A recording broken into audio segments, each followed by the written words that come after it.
See y'all. All right. Well, I'm gonna go ahead and get started. I'm gonna be a little more informal since we all know. Oh, I don't know. Does everybody know everybody? I think so. Y'all know me. I'm Kathleen. Ven is our project manager.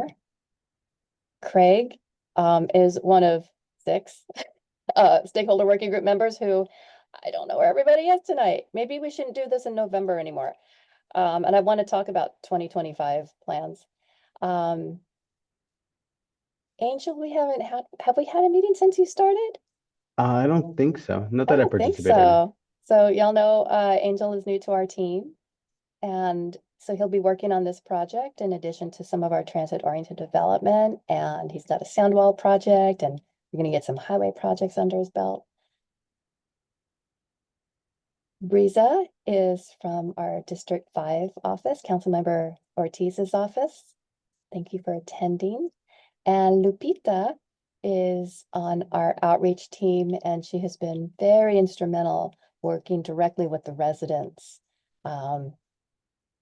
She's out there all the time, and she speaks Spanish, which is such a huge help. And then having Angel also speak, and we hired another person, Omar, and it's so nice that our team is much more bilingual for those of us who are less bilingual or not, we have the wrong language in our background. That doesn't really help this project.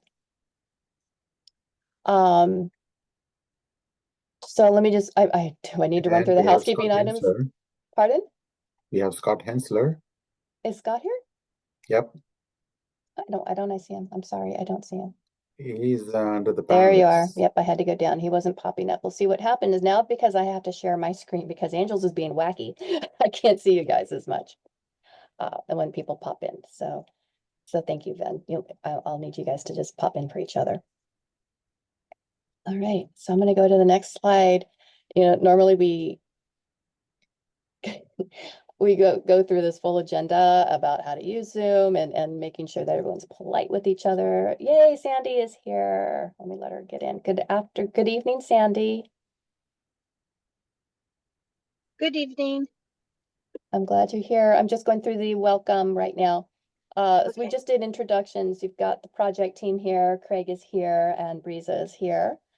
I'd like to do a stakeholder working group member update. I'd like to hear from you what you're hearing. So the last 2 meetings was very roundtable. I didn't even do a presentation. It's like, let's just chat. And I really like that because then I didn't feel like I was a talking head. But we're going to focus tonight on Ven's going to provide a construction update, and we're going to talk about soil testing and management because that keeps coming up in the community. So there's a lot of information, and I want to make sure we stick to our time frame of 6:30 to 8. So at 8 o'clock, wherever we are, we're going to go ahead and end it. If we still have time, I'll go through some community outreach activities that have occurred and what's coming up. Does that sound good? Yes, thank you. Awesome. So let's start with, oh yeah, the Zoom, we're recording our webinar, and we'll post it online after we clean up the whole first few minutes where we're trying to figure out our shared screen issues. Small group, normally we keep our microphones off, and it's probably better that way, but as long as this group stays small, go ahead and pop in. Otherwise, raise your hand to speak. And we'll always be respectful of each other. Treat each other with kindness. I know sometimes the construction can rattle people's nerves and people get upset. And so we're just asking that people are calm and be respectful of each other. We won't be offended if people say, we hate your project, it's noisy.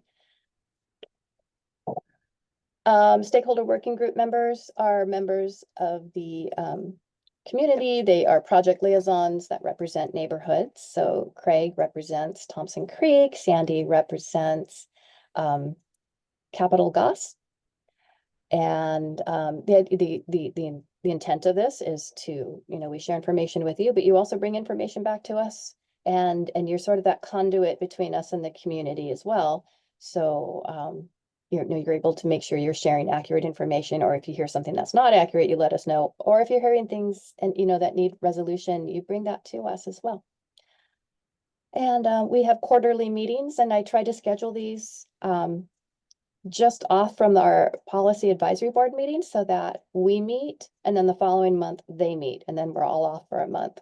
And this allows time for us to, get a report and share what we're hearing from you to the policy advisory board. And then they also provide, direction as well, for the project team. So it's had a nice cadence.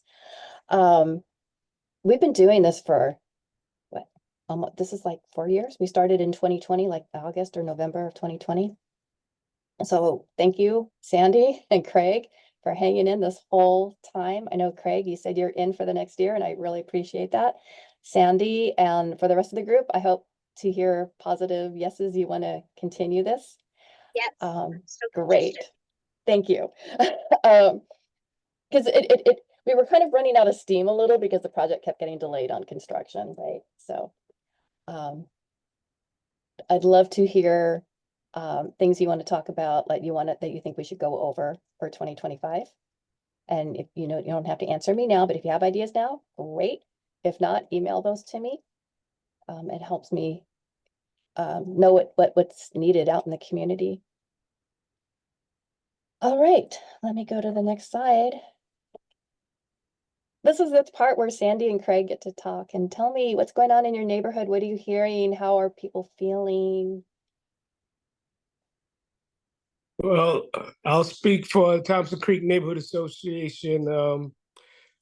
Yeah, I haven't heard any complaints or any issues going on with the rail. When I get the public emails, I pass them along so to inform people. I've gotten a lot of thank yous. No one has said, stop flooding me with this stuff. So so on my end, everything is going pretty well. I was just thinking a suggestion after when the rail's ready to run, and then this project, if the stakeholders working group would get a tour and or a ride or something, see how things are going when the time is right. Definitely not now in the middle of construction. I love that idea. And actually, I would be happy to open up, hi, Julie, a tour now, or maybe for our next meeting. I am taking our policy advisory board staff members out on a tour. And by tour, we're not walking in the construction zone. We're gonna walk just like any pedestrian would. So if you guys are interested in doing that, or maybe, I know we're hitting winter now, but maybe let me know. Let me know if you guys would be interested in just seeing that part too. But we'll definitely keep it for the later part. Sandy, do you have any updates that you want to share with the neighborhood? Or with the community? I'm sorry, with us? There we go. I haven't heard any complaints, but what I experience is we still have a lot of speeders on Capitol Expressway Yeah, we're having that issue during the too. construction hours and the evenings, and I'm not sure what we could do to have the commuters follow the speed limit. That's a tough one. We are having that same complaint. I know we have been requesting, I mean, the police department has really been helpful. They have been trying to ticket. I know we put out additional, speed limit signs. And we have requested those signs that tell people how fast they're going. See if we can guilt people into slowing down. I don't know if they've arrived yet. If Scott or Ben, I heard us talking about it yesterday, but I honestly don't recall what the answer was. Yeah, we have ordered those and we expect this to be coming in the next couple of weeks. Okay, hopefully that helps a little bit. And If I Craig, could you say, had I when I drive down that way, I remember someone saying that their son or family member got a ticket, someone who was on the board or on one of our meetings saying that. So I always put that in the back of my head because it's very difficult to change people's habits. And I know it's been a couple of months, but from going to 50 miles an hour to 35 miles an hour, especially, like you said, I know at night when there's no one in front of you, it's kind of hard to stay at 35. So, but I remember someone saying someone got tickets, so I started telling people, and I don't want to be reporting back to the board that I got one too. So I'm gonna try to keep it Right. at 35. I don't want one either. Julie, Sandy, did you have anything else or before I go on? No, that's all I have to report for today. Okay, thank you. Julie, how are you? Good to see you. Okay, recovering. Uh-oh, I'm I sorry. had an injury in June and I've just been back to work 2 weeks Oh right my now. gosh, I'm sorry, I didn't So, know that. some issues we've had in our neighborhood, rats because of the construction. Also some of the neighbors on my street, because I guess vector control doesn't spray anymore for roaches and stuff. They've been showing up in my next door neighbor had a couple of hundred in her where the water meter is. Mine didn't have it, and I'm right next door. But Roaches or rats? yeah, rats. We have feral cats, and they've been Oh, catching them where it hasn't happened before the construction. Also, what's pretty dangerous is it's very hard to make a right-hand turn from Capitol Avenue onto Capitol Expressway because you need the full, even though my car is a tight turn radius, you need 2 lanes to be totally clear. It looks like they're about to open the turn lane, but it was pretty bad how they had it set up. And a complaint about the construction workers, they're illegally running across the street against red lights also. that's not good. Thank you for sharing that. We'll definitely take that back. I'm trying to think anything else. A lot of the neighbors have coughs and sneezes when we're in our neighborhood. So I don't know if anything's been done with that dirt pile behind on Capitol Expressway behind some of the houses, but those neighbors are having breathing issues now. Are you talking about the plot behind Dover? Yes, Okay. yes. Between the creek and the little section of Capitol Avenue that has about 4 houses. Okay, is that one of the ones, Lupita, that we provided the air purifier? I think you might have to one. I don't know if they've gotten it yet, but we'll see. And We've provided a couple, so in that area. Yeah. So then and Julie, he can't work in his backyard office because of the noise and so Julie, just so that you know, we've been in for a while in conversations with 2 or 3 neighbors on Dover Way, and we haven't heard back in the last week. And so what will help us so that I can give the proper follow-up is that if you let us know later who they are and what is the issue at this point. We've been trying to be very responsive and to seriously take a look at their issues.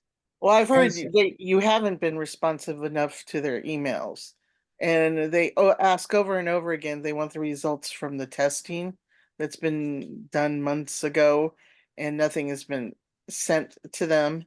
And complaints from several of the neighbors that you're ignoring their emails. Is that on Dover Way though? Yes.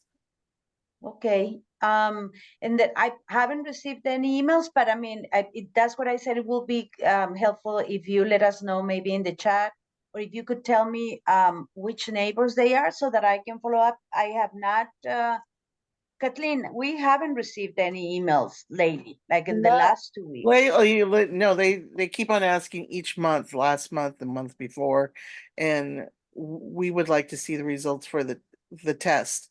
Well, It we're shouldn't gonna, be a secret It's- thing. I want to know if there's lead in the dirt. I want to know if there's chemicals in the dirt, how much, and then I'll do my own research to see what's healthy or not.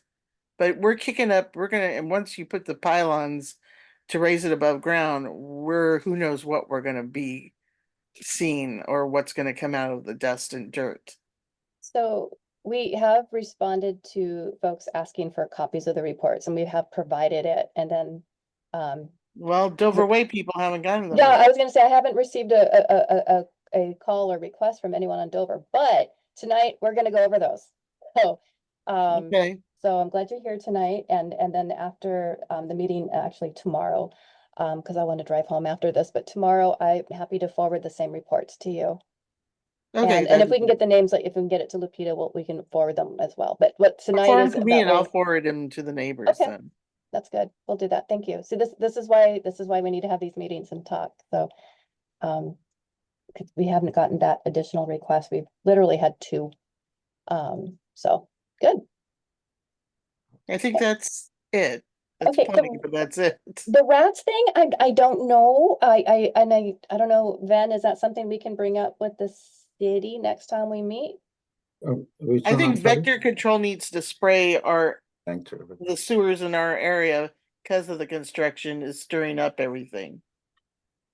Being rats, This cockroaches, sounds whatever. almost like a weird Disney movie, because we are doing the, the sanitary sewer work underground and okay, wow. Yeah, that's a new one. I haven't been told about the rats and other bugs. Yuck, I'm sorry. All right, we'll have to see what we can find out, what happens next. I do want to make sure that I'm gonna look really hard at my emails because I do not have any emails on those issues, on the rats or any other issues. We No, track it. a couple of neighbors were more about the test results that they keep on asking for. Okay, Okay. well, we'll get to that in a few minutes. Me, I'm bringing up the rats, and next door neighbor brought up the cockroaches to me, and I That's good. That's actually good. saw them Good to know. she had a bug guy there. Bug guy works for me. I get it. Yeah, pest control. There we go. I know, I do the same thing. It's like, the guy who does that. Okay, Okay, if that's it, we'll go ahead and we'll go to That's the it. next one, because we're gonna go to construction updates, and then we're gonna get into that soil. And so maybe we can do the updates pretty quickly and get to the soil one, because it's kind of like we try to make it make sense, but it's still a little intense. All right, so forgot I'm advancing the slides tonight. Thank you. No, thank you. All right, Ven, he's gonna provide us a construction update, so go ahead, just tell me when you want me to advance the next slide, please. Yeah, thank you, Kathleen, and welcome SWG, Stakeholder Working Group members. So you may have noticed, of course, along Capital Expressway, we have made major progress and a lot of progress in the last 6 months since we started construction. So you may have noticed many of the activities are underground drainage work. You will see some excavations for trenches, curb, gutter, and sidewalk. You see concrete work happening there. Of course, the bridge foundation work and bridge columns and bridge superstructure. These are all, to build the 2.4 mile long bridge so that we can, place the track work and then start running the trains, right? So we're basically, primarily we are building the bridge. This 2.4 mile long bridge needs all kinds of work, and that's what you're seeing right now. Sometimes we have to relocate the storm drains. These are the pipes that are underground, so that we can build this project. Whether it's foundation or other things for the bridge. So next slide, please. So here is some of the photos of the progress, especially the foundation piles. The first photo you'll see is these are concrete piles. These are driven into the ground. Once the foundation excavation is done. You may have noticed. We have some deep 10 feet deep foundation. These are roughly about 30 feet by 30 feet. And then once we have this excavation done, then we drive these piles. These are concrete piles to reinforce the foundation, right? We need a heavy foundation to support structure of that kind. And then, have the train running there. So these are all the photos. The middle one is, we call it as a pile driving rig. And so that's a photo of that. The same down below. The middle photo is some of the photos that we have taken during pile driving. The right photo you see here is, the piles being driven, and some of them are, still, to be driven into the ground. The bottom photo, bottom right photo, is these are all the reinforcement or rebars that are coming out, and we attach the foundation, rebar to this pile foundation rebar, and that's how it is built. Next slide, please. So the next step, right, once we drive the pile, we have to place the column foundations. So what you see here is, the foundation for the column, and heavy reinforcement. I mean, we are talking about thousands and thousands of pounds of, reinforcement that's needed, for this project. The bottom, I'm sorry, the rightmost photo is where you see the reinforcement being placed for the column itself. So, when we pour concrete, we don't. I mean, it is together. The foundation and the column are together, and concrete being placed. And I just saw a note from Scott that. Yeah, are you guys not seeing the screen? Are you guys seeing the slides, or is Scott the only one not seeing the slides? I'm seeing the slides. Okay. I'm only seeing Vin. Oh, Scott, you're gonna have to work on your look at your view. Gallery, or that's just everybody. Hey, Breezy, you know how to do this. How about Hide non-video participants. Show self-view.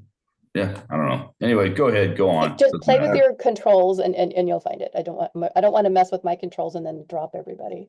So. Okay. All right. Sorry. Next slide, Angel. It's me. I'm doing it tonight. We were having problems with Angels. So, so first I said the pile driving, then the bridge foundation, now is the bridge column construction, right? What you see on the left side is, this is the reinforcement, the rebars that are set, for the column construction. On the right side, you see, we have a big concrete pump that is pumping concrete to the foundation for the bridge. And once the foundation is poured, the next step is, they would come in and do the formwork. And formwork is something that's going to be placed around this rebar for the column, and then the column is cast in place. So that's the next step here. You see all those.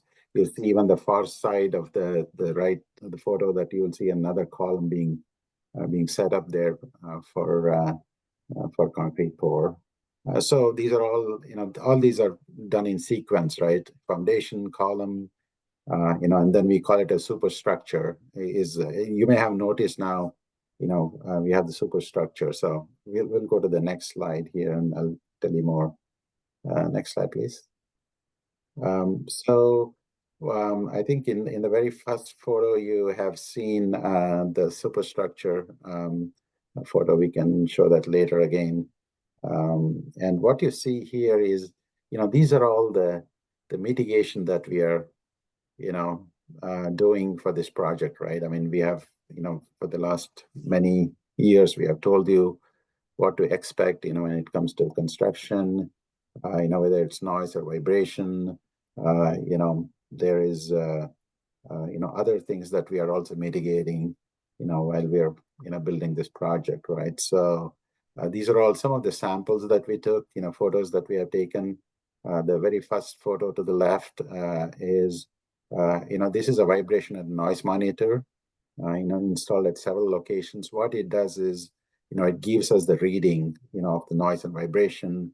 And if there is any readings that exceeds the level, we are alerted, and then we work with the contractor to reduce that, how we can mitigate that noise and vibration. So that's something we have posted. We have actually installed this at many locations, and especially where the construction is, especially where the pile driving is occurring.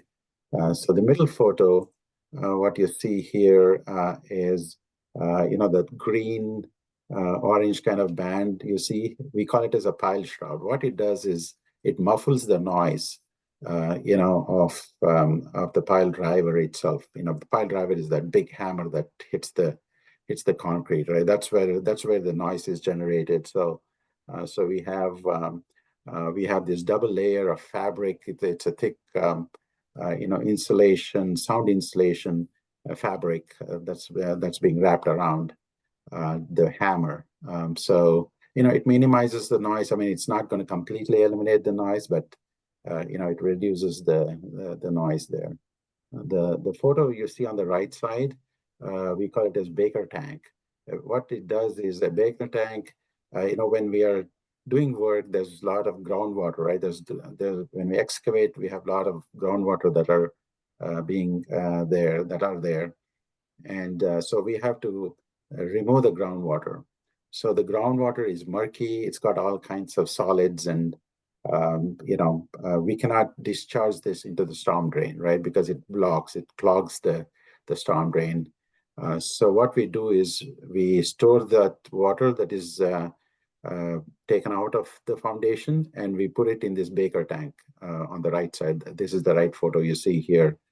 So what it does is, and we leave it there for weeks or maybe a week or two, so that all the solids would settle down, and then all the liquid is taken out and released into the storm drain.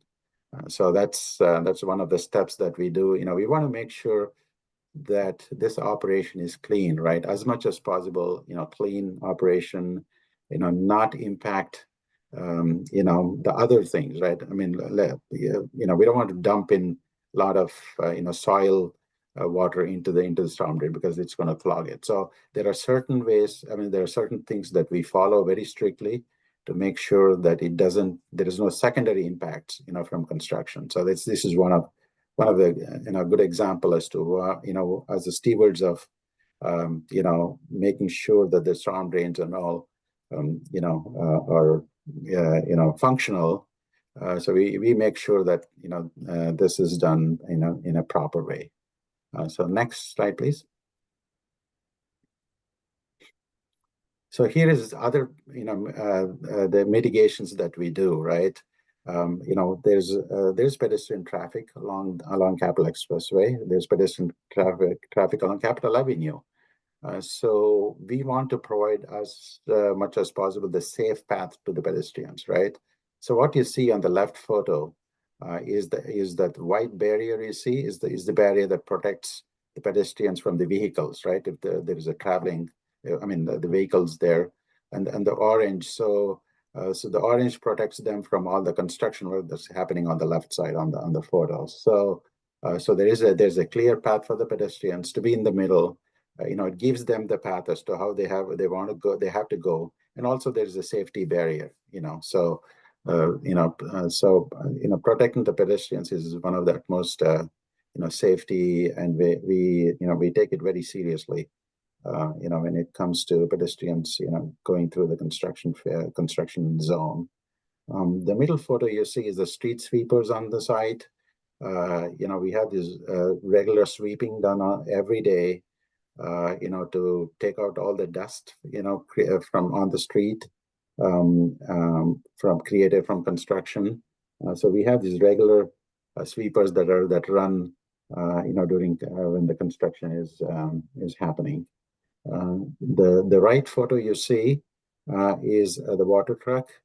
The water truck is a regular presence. It's a continuous presence when there is construction activity, especially when there is excavation and other ground disturbances that are happening for the project. So, you see that here is a water truck that's spraying water into the ground just to suppress all the dust in there.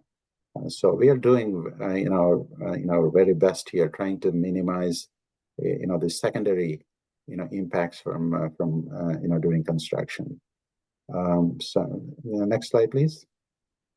So here is another, few construction impact mitigation, right? So we are trying to see what all we can do here. You'll see on the left is the yield sign for pedestrians. We have a lot of signs, you probably know. Starting with the speed signs that we have put in. We're putting all these directional signs for the pedestrians and for the vehicles. And, because construction zone could be confusing, right? So we are making sure that we put adequate sign for us to guide the pedestrians and the vehicles, during construction.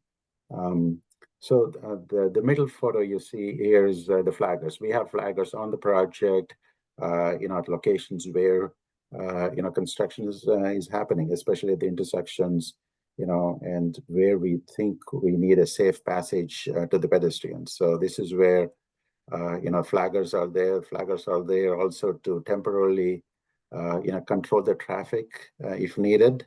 Let's say if there's an equipment that's crossing or a material needs to be, moved across, the flaggers are there to control the traffic or, to help the pedestrians cross the construction zone. The right photo you see on the right side is, we had some graffiti on the temporary concrete panels along Capitol Avenue. We take this immediately. If there is any graffiti on the wall, you see this person, coding the graffiti. So this is something we are, on that as soon as possible. If somebody calls us and say there's a graffiti, we take action immediately. So these are all the things we are doing, during construction, trying to, make it as smooth as possible. Construction is not easy; it's messy. It's so we're trying to mitigate as much as possible, going forward. And we're doing it right now. So, next slide, please. And that was your last slide on that part. Yes. Does anyone have any questions that they'd like to ask before we jump into the next part? Because that's going to be a little longer and we don't have really cool pictures. I have one. You showed one picture, Julie, that Capitol Avenue, just before Capitol Expressway, there's a medium of cement and dirt, and a lot of the construction workers park there. A lot of times I'm a parking control officer, they will not follow the law and do illegal U-turns or go in the opposite direction of traffic to turn and make a U-turn around. They need to stop doing that kind of stuff. And it's also, one of my neighbors told me today, one of the construction workers was just sleeping on a dirt mover behind her house in Dover Way. They could see him. And what does that say for where our money's going to? For people sleeping, if they need to sleep, they shouldn't be sleeping on equipment in front of the public. That's my two things. I'll take that back. Thank you. Am I showing the right image when you're saying that they were, are you talking about like when they're in here? No, I think there's a couple, maybe 4 slides where, you're talking about the pedestrians, and it showed that where you said that they were, well, no, you said that the construction workers were driving in the wrong direction or making illegal U-turn. And it will show it when you're talking about the pedestrians. Oh, 3 slides, and it's the first slide there. No, go back, go forward one. Oops, sorry, hold on. Okay, go back there. On the far left one, you this one. Yeah, in the middle there, they park, not where the orange, in the middle of the road. Okay, this part nobody here. Parked right there in that shot. And they'll be parked in the direction, let's say, going south, and then they'll go north. Gotcha. Cars aren't expecting for a car to suddenly pop out from the middle there. I've seen some almost really bad wrecks happening when cars. Are they parking on a lane, or are they parking in the middle? They're parking in the middle, where the dirt and the sidewalk are, between the house across the street and the orange, right in the middle of both directions. So this area here, like if somebody was parked here. Yeah, the whole but facing the wrong way. 4 or 5 cars parked there. So in the construction zone, right? So they're within the construction, correct? They're not on they are construction people, but when they leave, they're not going up to the light to make a legal U-turn. They're just turning every which way, whatever which way they want to go. Sometimes putting them briefly in the opposite way of traffic. Mm-hmm.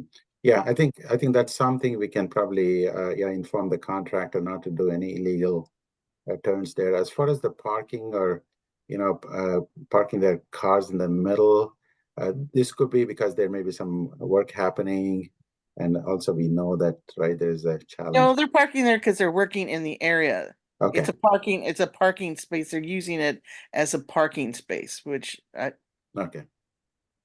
Which should be okay, right? In the middle, if they don't have any no, other, that's illegal. in the median. Them tickets really easily. Construction zone or not, that's illegal. No, I think if I see if there is no work happening, if they're parking there, No, it's illegal. It is not a legal parking space. Believe me. so they're parking. Parking in the median you're saying is illegal. Yes. Okay, even though it is considered as a construction zone, right? It's in the middle there. You know what? I'll talk with my supervisors tomorrow, but I would be giving them tickets easily, and it will hold up in court. But I'll go get you the CVC code and everything. Mm-hmm. Yeah. As long as they're not there for too long, let's say if they have some, many a times, they have to be in the middle for, whether it's maybe drop off some equipment or things like No, that. they're parking for hours, their whole shift. The same cars I see, and they're not moving. And no, Okay, it's not dropping off stuff. Julie, this is helpful. If you could get that code so we can compare it to what we can do in a construction zone and what we can't do, I think that would be really helpful. And if it's something that needs to be corrected, we'll have to make that correction. I will do that. Yeah. And feel free to let me know when that's happening too. Yeah. And snap a picture. That's always helpful as well too. Yep. Because then we also know which contractor is doing it, because there's a lot of subs out there as well. Yeah. Yeah. A lot of them. You guys are the eyes on the street. So I think we will mention about the illegal turns and everything also. yeah, that's bad. Yeah. Okay. Okay. So you guys ready to go into soil testing? And I'm gonna do a time check because we do have a hard stop in 50 minutes at 8 o'clock. So you guys ready to go? I'm willing to forego community outreach update if we run out of time, and I can email that to you guys. All right. All right, Ben. Go. Thank you. Okay. All right. I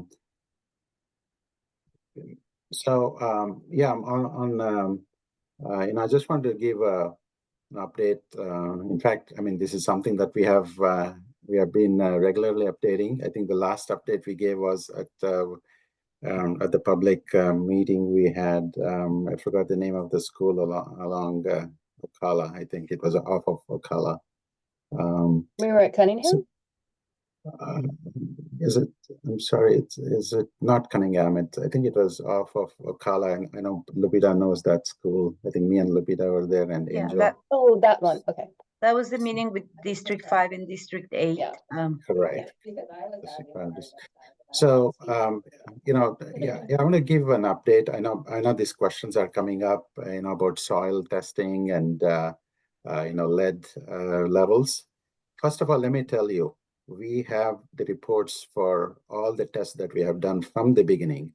This is open to public. It's available to everyone.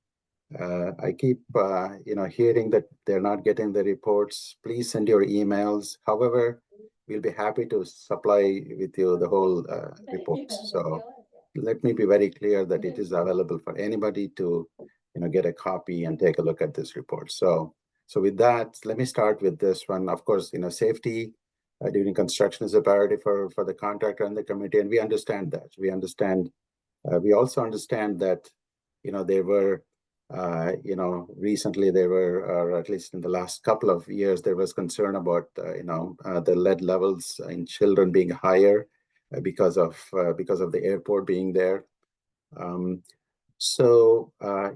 our project, right, as part of our project, we have tested, the lead levels in the soil along Capital Expressway is far below hazardous levels. We have the reports.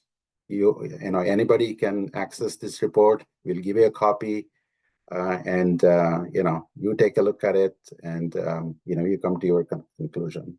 So, and in addition to that, as a precautionary measure, we have in the project report and in the project contract, we are asking the contractor to remove the top 3 feet of the soil. Whether if it is contaminated or for clean, we said, okay, take out the top 3 feet and take it away from the project. And that is what we are doing. There should not be any question about any contamination, oil, or anything on the project when the project is done, right? So that is our plan, and we have factored that into our project. We knew from the beginning during the design that there was concerns about lead, and we made sure that we have in the contract saying that whether it comes to hazardous or not, take out the top 3 feet. And the results show they're not hazardous, but we are still going ahead with the taking of the top 3 feet of the soil out of the project area. Next slide, please. So, the soil testing has been done 3 times, 3 major times, when we are doing the environmental, that is, at the very beginning of the project, and when we were designing the project, right? So, we took samples, in 2003, in 2009, and 2018. So it's not that once we have taken and said, okay, this is the results, right? We have taken it 3 times, and that is just during the design, right? And then the second time, when we took it the second time, this was when the PG&E transmission line relocation. There was a question about that. People asked for reports. We sent the reports to. I think Kathleen, who we sent the reports to, right? The soil reports, and it's available. We can resend it again to whoever wants to take a look at that. So the levels of, all these levels, all these tests, everything came out to be, below hazardous level, right? So, and the third time we did was when the contractor was on board, right? We did this in June. So we have a recent, so we have, we took samples in June of 2024, and we have the results, right? The results came in below the hazardous level, and we have the results. So it's open, it's available, because we keep hearing that there is something we are not we are not coming forward with the results. That's not true. It's all public information that's available. Next slide, please. So the next one, is the soil classifications, right? I mean, for us to, determine, how to handle this soil, right? There are 3 general classifications. One is clean, where the material can be used for any purpose or take to any landfill, right? The second one is the contaminated. The contaminated material has low level of dangerous elements, material can be removed with normal dust control, and workers do not need to wear protective gear. So material can be taken to class 2, disposal site. Third is hazardous. Materials has levels of dangerous elements that exceed the standard requiring workers to use protective gear. So, based on the results, we are not hazardous. So these are all, non-hazardous. We call it as contaminated because yes, it has some, levels of, metals, but it is not to the hazardous level. So that's what it is. Next slide, please. And then, how do we manage this, right? So, we have 2 plans that we have prepared for during construction. One is called the soil management plan, and the other one is the health and safety plan. Right, the soil management plan includes testing of material before excavation. Right, it's got a plan as to how to handle this, how to characterize the soil before we can handle that, right, dispose it off, and then we have the health and safety plan that is prepared and certified by the industrial hygienist. So these 2 are available, for public, and we can make that available. for anyone who wants to take a look at that. And we, monitor the air quality on a regular basis. We have the results of that too. So we have all the results for, soil testing and air quality. So that's all available to the public. Next slide, please. So on the soil management plan, the contractor includes the safety provision when hazardous levels of dangerous elements are found. There's a safety provision in there, on how to handle that, right? If there is hazardous levels of elements, but in our case, we don't have any hazardous levels of elements, in the soil. The plan also includes soil characterization and waste management, dust control, and offsite transportation. So all these are, they are very well documented as to how to handle the soil, right, on the project. Whether it's clean, contaminated, or hazardous, we have a plan to, manage the soil.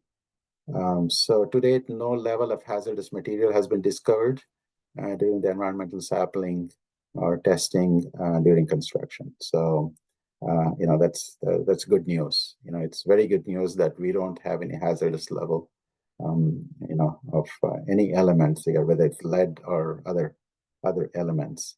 By the way, we test for 17, metals, when we do a soil testing.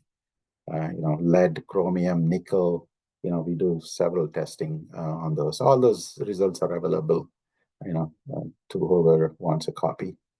Next slide, please. So, like I said, we also have a health and safety plan. The health and safety plan is a guide to worker safety, to chemical exposure and physical hazards, right? So that, this safety plan documents, how, the workers have to manage this, during construction, right? Whether it's, let's say if they have any hazardous levels of, in a soil, what is the plan there? How do we, it provides a contingency to work around the contaminated soils, right? Whether, let's say if it is hazardous, they have to wear, additional, safety gear, things like that. So it documents and it tells, what all needs to be done if hazardous level of soil is found on the project. So like I said, they have to use a protective safety gear and the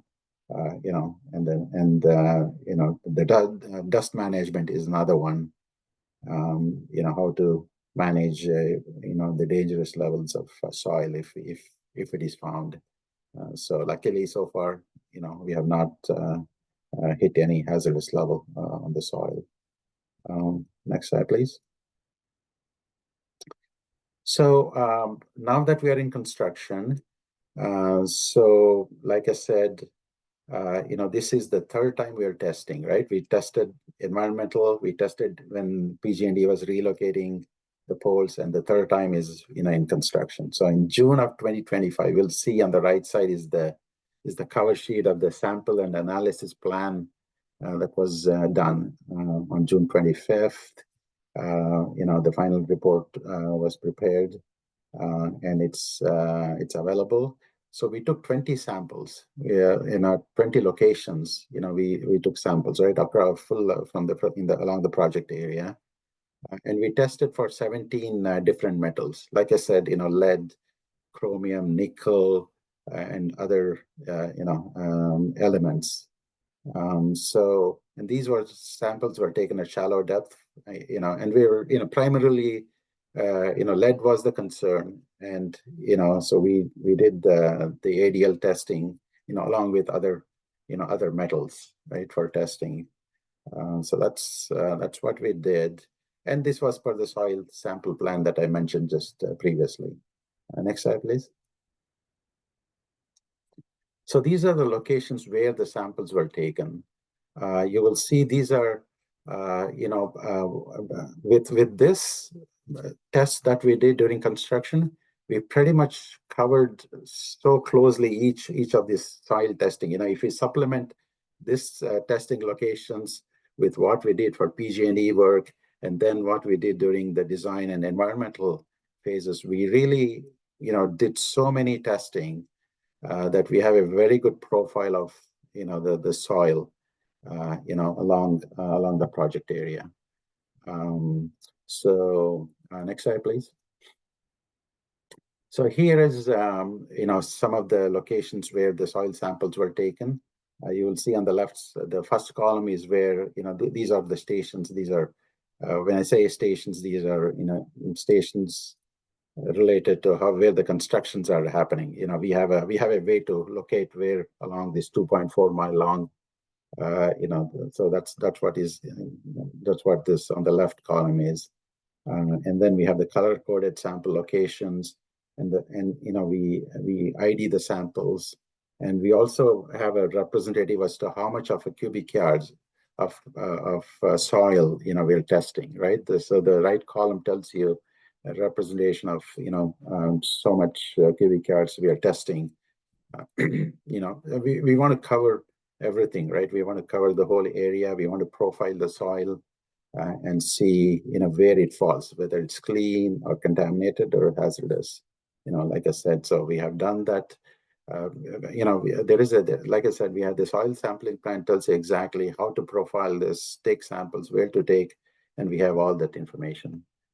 So it was a methodical way of, characterizing the soil, along the project area. Next slide, please. So, these were the things, right? We, like I previously said, we did during environmental and design. The results are included in the EIR.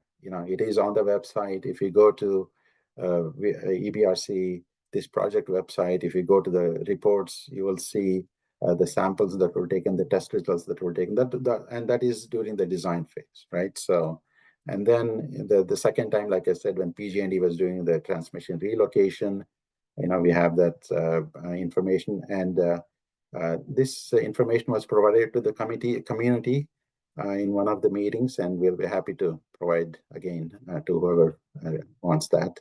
And the third one is the soil sampling I just mentioned earlier. This is the recent soil samplings that we did during construction.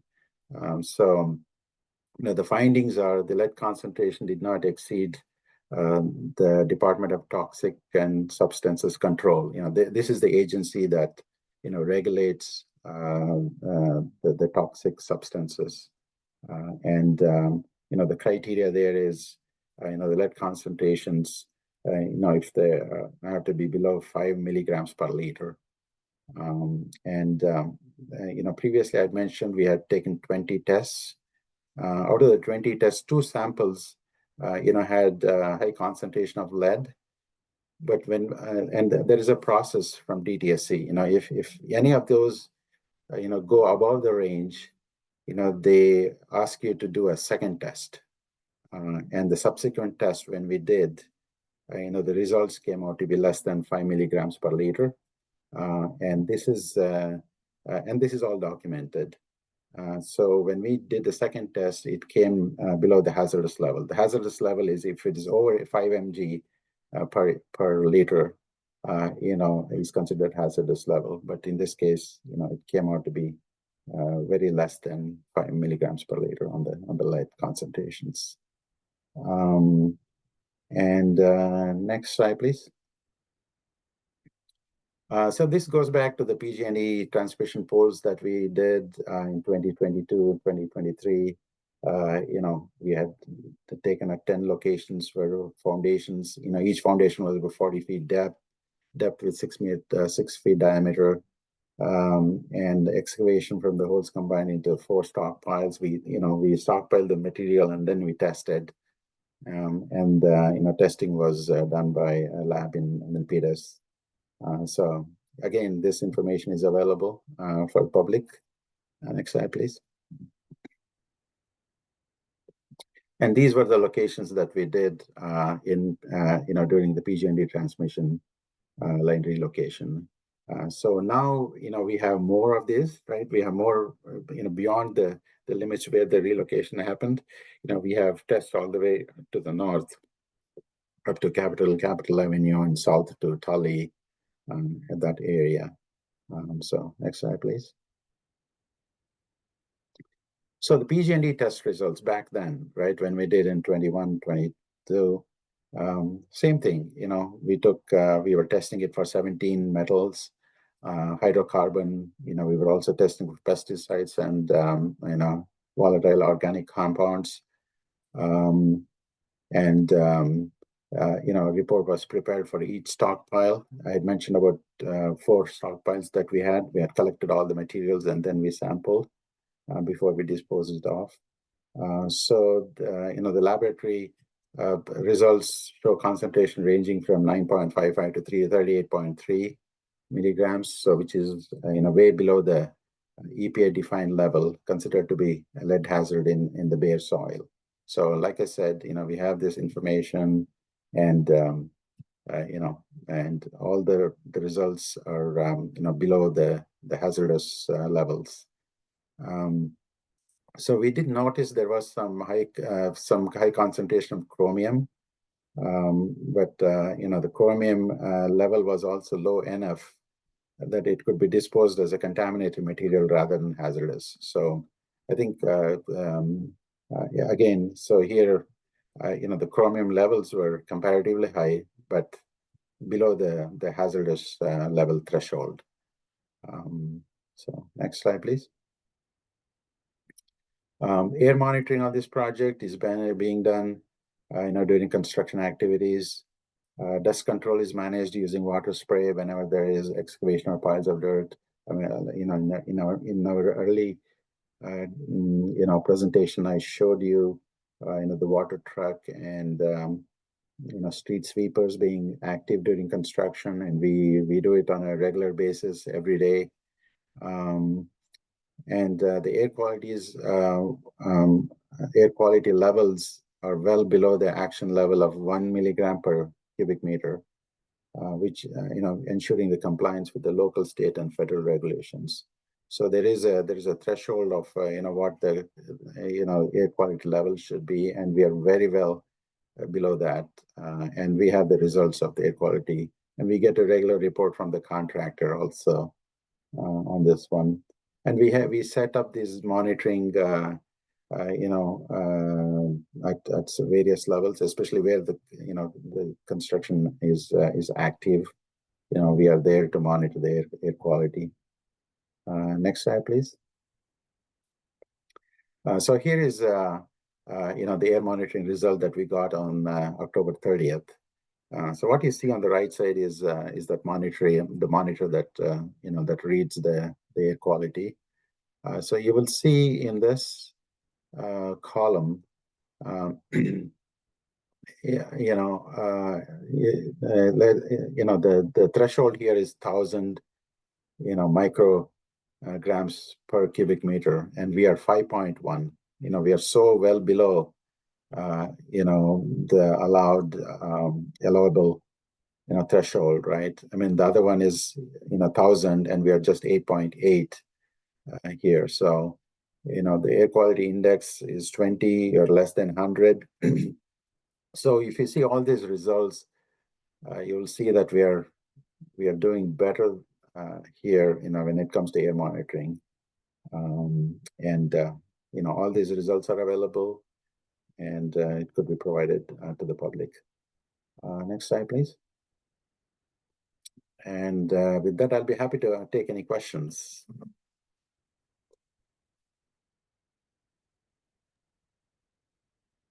I didn't realize we were done. I thought we had, and I realized the rest of the slides are outreach. That was a lot to digest. So I think maybe one question is it comprehensive, or is it too much, too little? Hello, it's Julie. According to the maps, I don't see that any testing's been done towards the end by Capital Expressway. It looks like it stopped just past Story, around Story. When are we going to be tested on our end? Can we go back to the? Yeah, I know what she's saying. It doesn't show. I'm not sure if it doesn't, if you just didn't do all maps or. Were you That one. referring to that one, Julie, or? Yeah, So this north. one. Oh, this one, right? Yeah, So it you shows will Story see- Road number 14, but there's nothing looks like it's been tested past north of that. Now, if you look at the other one here, It's the same. so now go to the second slide, Oh, right? it The right does. side. You It see? does go a little So higher that's where right it here. starts, right? S1, S2 S1, S2. is There you go. past. Okay, That's your spot. I couldn't see that. But I didn't either. that's a good catch, Julie. You We'll didn't make see that on the bigger. first slide, but it's on the second slide on the right side. Yeah.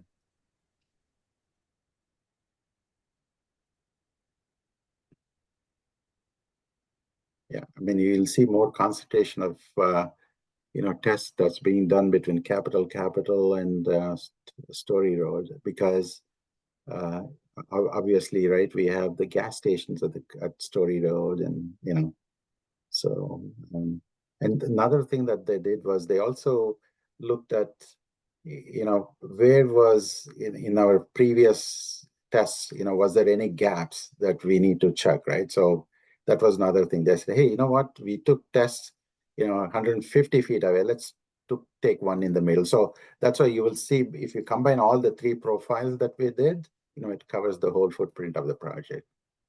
One other issue that's brought up by another neighbor is they want to insist on mature trees behind that area between the creek and that little section of Capitol Avenue that has 4 houses and a higher wall. Is that going to happen? Yeah, I think, we had the discussion. I think we are, by the way, that belongs to the county, right? That property belongs to the county. And I'm going to follow up on that. Yeah. Then, if Yeah. you recall, and Julie, we sent a letter to the neighbors on Dover, and particularly to one neighbor who's asking for the mature trees. And two things, we asked if they will be willing to, just as an option, right? To, if we brought the trees, if they could plant them in their backyard. Because the issue, remember, Ben, the issue is that on the other side of the backyard is, I think it is a county area, and then maintenance becomes an issue. So it's not so much the planting of the trees. And then there was something said that you cannot just put mature trees. You gotta put small trees that will grow over time. I do have, Julie, the email that I sent to the neighbors and Dover Way, and I'll be happy to send it to you, that we sent to them, asking for that question, if they will consider that. And that was a while back, and we haven't received any response.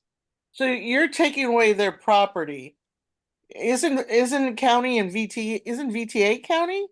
What am I thinking? No, we're a separate agency.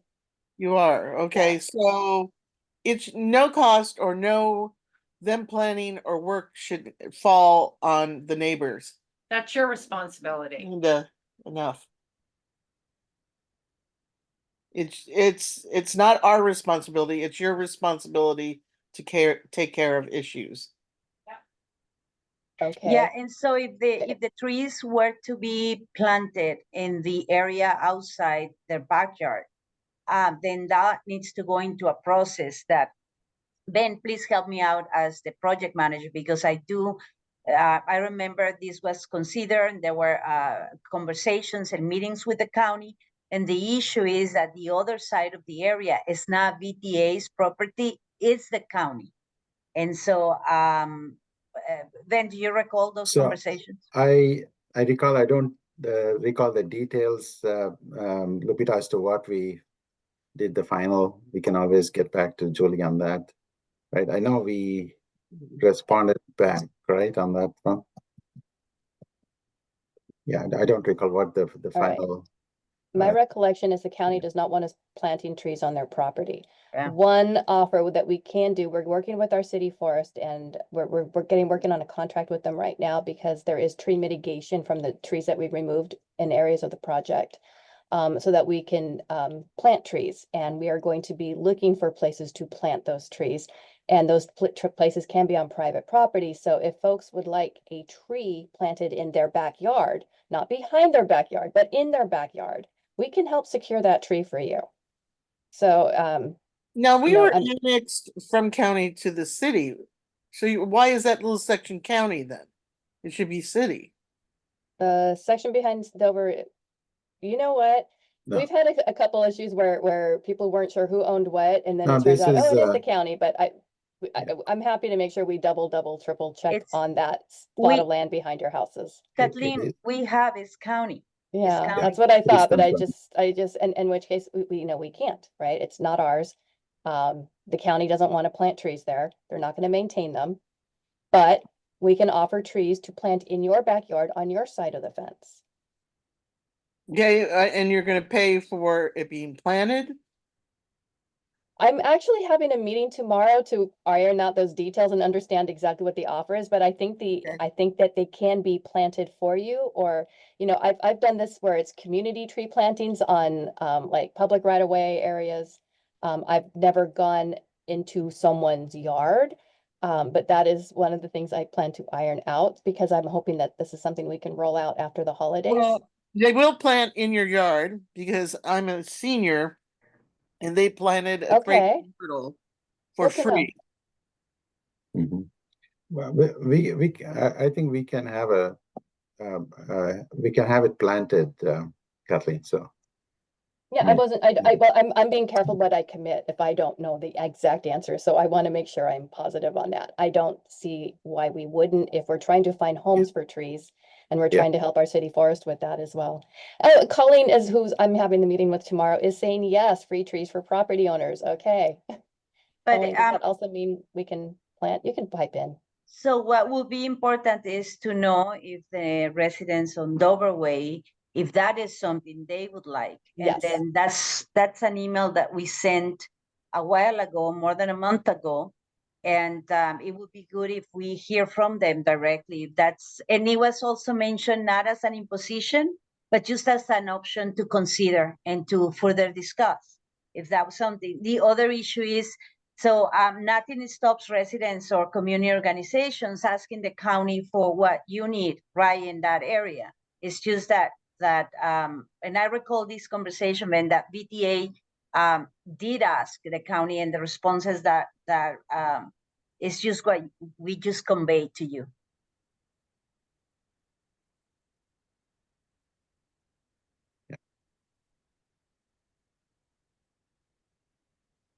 Any Okay. other questions? And otherwise All right, I'm going to move on. So the last time we met was in August. And so since August, there was a summer newsletter that was mailed out in August, and you should start expecting your fall newsletter, probably let's see, we're getting ready to go to print. We've got the holidays, so the printer might not be as quick. So maybe the week after next, so early December, you'll get your fall newsletter, and we'll do winter in February. And it'll provide a project update and its general updates. And then in January, we're going to send an updated project construction notice. So, you know, the project is creeping north in areas. And so after the holidays, I don't have the dates yet, but we will be, you know, getting ready to do the drilling instead of the pile driving over on Capitol Avenue. And so we'll just get a good update on that. In September, we opened up our outreach field office. We would love to have visitors. We've had one. So it's certainly it's in a good location right in the middle of the project where we're going to build the Story Road station. And we are going to host a community appreciation event on Friday the 13th in December from 4 to 7 p.m. with the holiday theme. And this is, you know, we know construction's yucky, and we want to, you know, just share some appreciation with the community, and we'll have beverages and activities, munchies. And you'll have that notice on your newsletter, and also we'll have a nice digital campaign to share with that. Go ahead. Did you want to say something? Kathleen, I wanted to add a couple of the other activities that we had. we went to Folksdale. I'm Oh. not done with my report. I'm not Oh, done with my okay, report. okay. Yeah, let me finish and you'll see. Okay. This is, and we did a ton of fall and Mhm. summer activities, and I'm going to get to that, but I also want to share this. We've had a very robust social media campaign, and we've had a dozen reels so far that are all about 30 to 50 seconds each, describing different parts of the project as it's been going forward. And if you look on the bottom, we had a nice officer, I forget his name, also do one. And this was, trying to get people, follow the speed limit. We're out there ticketing. You see different members of the project team and our community outreach team. We want to make sure you see, all the people that are involved in this, just explaining the activities so that you understand what's happening out there. And we also had a series of reels. We did 3 partnering with the BART project, because a lot of people confuse the light rail project with the BART project. And so they did like a compare and contrast and explain it. So everything is, short and quick. You're not being committed to a long time. But these are, if you follow us on Facebook or Instagram, these will come up on your feed. Think we have one coming out like every 2 to 3 weeks. And so we've got a nice momentum going. And we also post our traffic advisories on social media and also on the website, of course. Over the summer and fall, we did a ton of events. It was like a concert tour, really. We did so many. Let me pull that up. I can give you a whole little list here. We did several at the schools, like at Catherine Smith Elementary. We've done coffee with the principal, the back to school events, Alum Rock Unified Back to School, neighborhood meetings. We were at Aptitude, and we tabled at the Eastridge Mall for Binational Health Week. We hosted 3 community meetings in October, 1 in person, 2 virtual, and 1 was completely in Spanish. And the other ones that were hosted in English also had interpretation for Spanish and Vietnamese. And if anyone else needed other interpretation, we will provide that. Lupita was alluding to recently attending the Foxdale Apartments Fall Festival. And then that was followed the next day by our team being out at the District 8 Fall Festival. So we have been festivaling all around East San Jose. So there's a few of the pictures from that.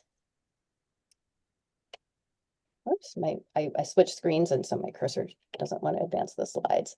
We also have launched a Shop Local marketing campaign. This is to help the small businesses along the way.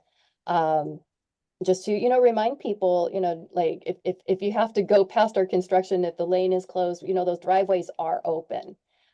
So, we don't want people to forego going to their favorite pizza place or restaurant. They should be going right on in. And keep shopping at your local favorite places. So you're going to start seeing ads at our bus stops. You're going to see billboards, blogs. We'll have digital display ads, print ads, and also social media. And some of them are also they're in English and Vietnamese and Spanish. So, keep shopping local, right? And whoops, okay. This is why I like it when somebody else advances my slides for me. All right. And then what to expect for 2025. Quarterly newsletters, quarterly stakeholder working group meetings, this group. I will put out a schedule in January. Our next meeting would be in February. And then we have the Eastridge to BART Regional Quality, oh my God, I can't even say the name of the project. I'm tired. It's been a very long day, you guys. Eastridge to BART Regional Connector Policy Advisory Board. That is your council members from District 5, District 8, and County Supervisor Arenas that meet quarterly. And those meetings are held at the county offices on the 3rd Wednesday of the month, every quarter. So, and they're open to the public.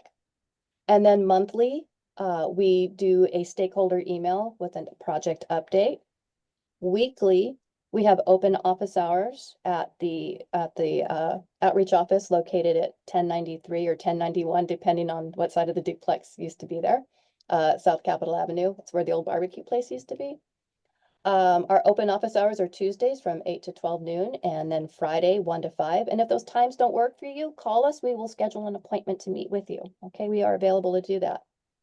And then also weekly, every Friday, Lupita posts a project update online, and it is not simplified to make sure people understand. You know, we go right into it. We're placing false work. We're doing this. We're doing that, and what we just did this week, what we did next week. That's posted online every week. And then milestones.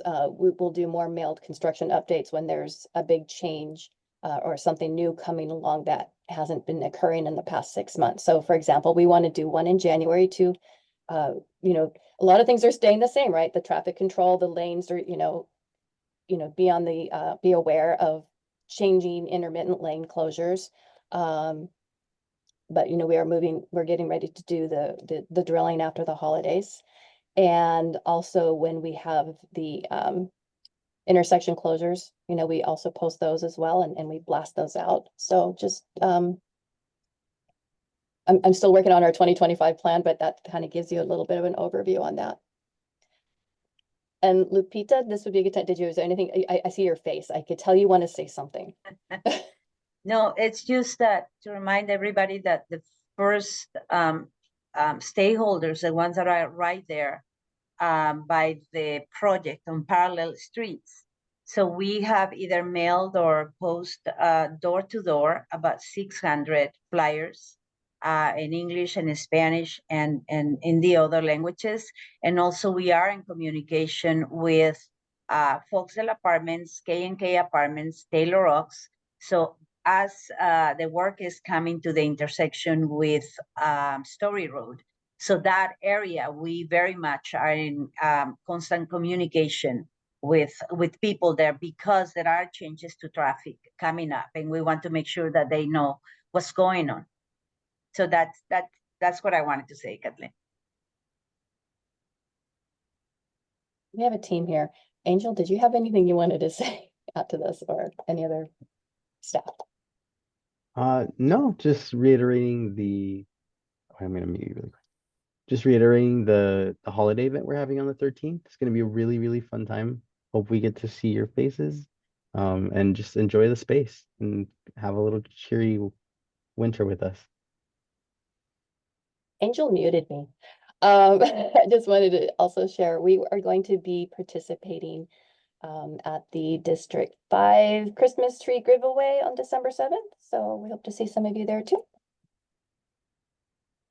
So open discussion, any more questions? And if you think of feedback too on the report, how we can make it better, please let me know. And then, and see, I'm seeing your chat. See, this is it. When I'm hosting the slides, I don't follow chat. It's too much. So I'm just catching up on that now. I don't have the date of when they're coming up behind Dover. We're working on that now, but that should be in the January notice for you. We'll make sure you know before it happens. And that's to Julie. You're welcome, Julie. And I just lost my train of thought on something I wanted to share. It'll come back.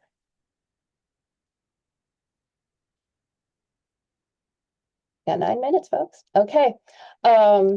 Julie and stakeholder working group team, what I'm going to do, instead of just sending Julie the reports tomorrow morning, I'll just send it to the whole team. That way you all have it and you can share it with your neighbors if anyone has, and it's, a lot of reading material. But I do know I can get it all out in one email because when I did that the last time, there were so many, I wasn't sure if if the server was gonna allow it, but it did. So I will just, I'll take care of that in the morning for you. I think Julie's chat was, what about sound walls are they coming behind Dover? That was the question, Kathleen. Oh, I didn't see that. No, there's a wall there already. Yeah. It's not part of the project. We only placed the temporary sound walls where folks had the chain link fencing between Capitol Avenue and Capitol Expressway. Mm-hmm. But that would be a county. I would take that up with the county. Yeah. So So Julie, I think, so the walls where we place, whether it's temporary or permanent is Okay. based on, the study that we did. So that area already has an existing sound wall, and it did not warrant any new sound walls to be built there. We have the sound wall on top of the bridge because, right where the doorway is, right, it's elevated. So we have a wall, on the bridge itself. So it is not because the trains are running on top, right, top of the bridge. So we have a sound wall on top of the bridge and not at the ground level, if that's your question. So. And okay, thank you for the clarification on city. I will tell you, along Capitol Expressway, it's like one sound wall is owned by the county, one's owned by the city, one's owned by the residents. It's not consistent all the way through. It'd be so much easier if it was.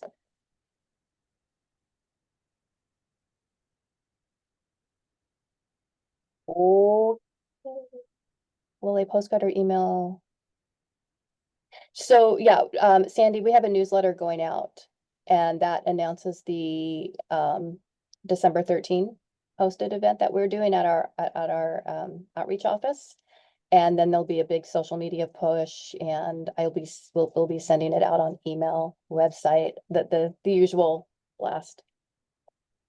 And I'll be reaching out to the stakeholder working group directly with a copy of the invitation so you can share it too. And we're not mailing this because it's already going out we're not mailing a separate mailer for it. It's already going to be in the newsletter, but we will print extra copies. And so if you would like, I'm happy to bring you some to share at your neighborhood association meetings, if that sounds good. And anyone else will have copies at the outreach office as well, so we can get that to you.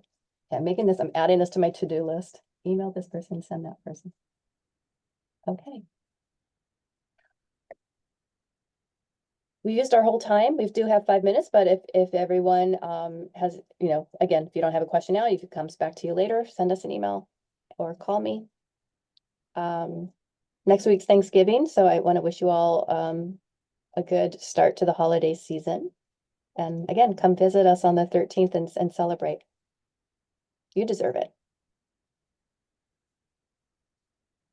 All right, on that one, guys, I'm ending this. Everyone's quiet. So I wish you all a good night. I have a nice long drive home.